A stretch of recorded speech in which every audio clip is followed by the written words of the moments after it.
Let's be clear, we are raising a snowflake generation. The data speaks for itself. Anxiety and depression among adolescents are at epidemic levels, 1 in 7 globally. This isn't an opinion, it's a diagnosis.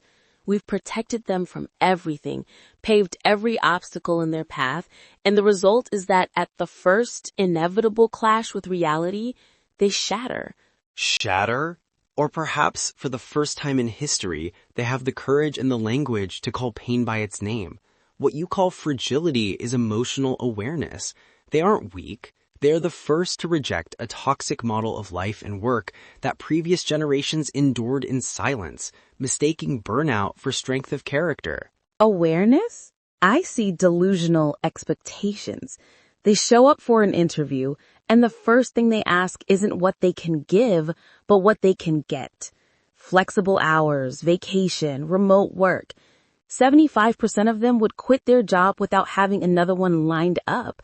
They reject sacrifice because they've been drugged, as some say, by the myth of instant gratification from social media. They want the success of an influencer, but not the hard work of an artisan. And why should they accept your ethic of sacrifice?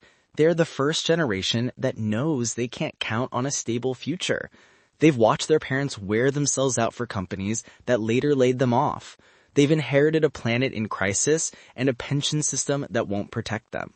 Theirs isn't laziness. It's a radical and intelligent renegotiation of the social contract. They are asking for dignity, not just a paycheck. Dignity or the inability to handle frustration. We raised them as helicopter parents, overprotective, and now we complain that they can't fly on their own. A study by the American Psychological Association proves it. Over-controlled 2-year-olds have fewer social skills and worse outcomes at age 10. We prevented them from failing, and in doing so, we have failed as educators. You blame the parents, but you ignore the system those parents created, a system where power is firmly in the hands of the old. 72% of young Italians think so, and the data confirms it. Only 19% of those over 65 have basic digital skills. How can a country innovate with a ruling class that is, in fact, technologically illiterate? It's not the young who are fragile. It's the system that is sclerotic. What you call sclerosis, I call experience. It's the wisdom of those who have seen fads come and go and can distinguish real innovation from a passing bubble.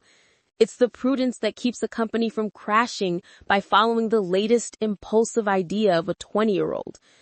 This supposed anchoring to the past is what guarantees stability and resilience. Stability or stagnation? A study by the International Monetary Fund estimates that the aging workforce in Italy will cost us 0.5 point of productivity per year. Your policies, like Quota 100, satisfied your electorate by offloading an unsustainable debt onto the young. You aren't guaranteeing stability, you're mortgaging their future to prolong your present. And what future will they build?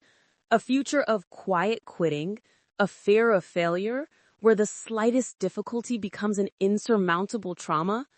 A society that doesn't train its youth in resilience is a society preparing to collapse. Theirs is not a cultural revolution, it's a surrender in the face of life's normal difficulties. You're wrong. Theirs is a resistance. They refuse to be the last generation to pay the price for a model that no longer works. Their supposed fragility is actually their greatest strength. It's the courage to say enough to a broken system, even if the ones who broke it keep calling them the problem.